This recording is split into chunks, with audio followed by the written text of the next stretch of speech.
কুবরা বয়ে আওয়াদিমা ফি কুল্লি জুমাতিন কুবিরা লাহু ওয়া কুতিবা বাররা। রাসূল পাক সাল্লাল্লাহু আলাইহি সাল্লাম বলেন, যেই ব্যক্তির বাপ মা দুইজন মারা গেল অথবা একজন মারা গেল, প্রত্যেক জুমার দিন যদি ওই সন্তান বাপ্পার কবর জিয়ারত করে, ওই সন্তানকে আল্লাহ পাক রব্বে কারীম দুইটা পুরস্কার দান করেন। এক নম্বর হলো ওই সন্তানের জিন্দেগীর সমস্ত গুনাহ আল্লাহ তাআলা ক্ষমা করে দেন। দুই নম্বর সন্তানকে বাপমার নেক সন্তান হিসেবে কবুল করে নেন।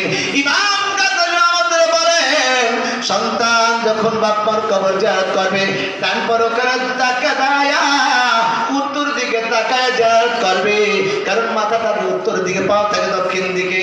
আর আমার দেশে বাদিক তাকান, আমার দেশে তারা মাটি দেন দাফন করেন, কেমন করে দেবেন? বাংলাদেশের সুন্নাত হলো সেই যে আমরা সেরকম করে দাফন দেন, বাংলাদেশের সুন্নাত। মদিনার সুন্নাত হলো বুগলি কবর, এই যে আমরা করি লাহাদ, যেটা বুগলি কবর, অর্থাৎ খুঁজা সিন্ধুকের মতো কইরা হালকা কাবার দিকে পশ্চিম দিকে মাটি খুঁজা পশ্চিম দিকে শোয়াই দেওয়া।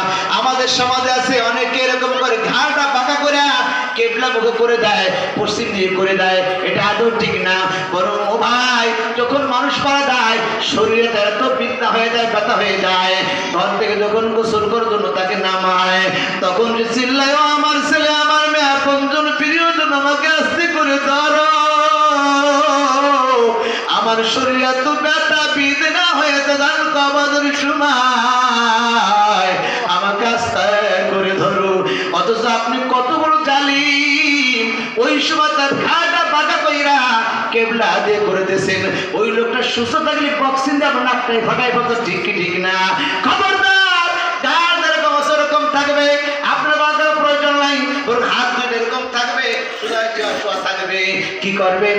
শুধু শোয়া যখন কবর দিবেন তখন 100% কেবলা মুখে এরকম শুয়ে থাকবে, কাছে শুধু কোন দিকে কাজ হিসেবে। ব্যতিক্রম কোন মৌলবী বললে মোবাইল নাম্বার নেবেন হাত সভাপতির কাছ থেকে, হ্যাঁ, সম্পূর্ণ বডি কেবলার দিকে থাকবে, শুধু ঘাট কিনা ফেসটা না, সম্পূর্ণ বডি কেবলার দিকে থাকবে। এটাই হলো মদিনার সুন্নাত। আমরা বলতেছিলাম দাফন করতে যাই, দ্রুত কবরস্থানে হাঁটতে পারলে সর্দি ফেলবে যাই, কিন্তু না, হাদিস শরীফে রাসূল পাক সাল্লাল্লাহু আলাইহি সাল্লাম বলেন, তোমার ভাই বোন যাকে দাফন করলাম তার পাশে অবস্থান করো কত সময়। হাদিস শরীফে উটকে জবাই করে চামড়া ছিলা গোশত করে টুকরো টুকরো করে বন্টন করা যায়, এত সময় তার পাশে বৈশা মাগফিরাত দোয়া করতে থাকো। এখনই তাকে মন কান্নে কিরে ফেরেশতারা প্রশ্ন করবে, আল্লাহ তার প্রশ্নকে সহজ করে দেন, আসান করে দেন, সহল করে দেন। আমার ভাইরা, মাটি যখন দিই এক হাতে ছেলে মারি, ঠিক ঠিক না, দুই হাতে দেবো, কয় হাতে?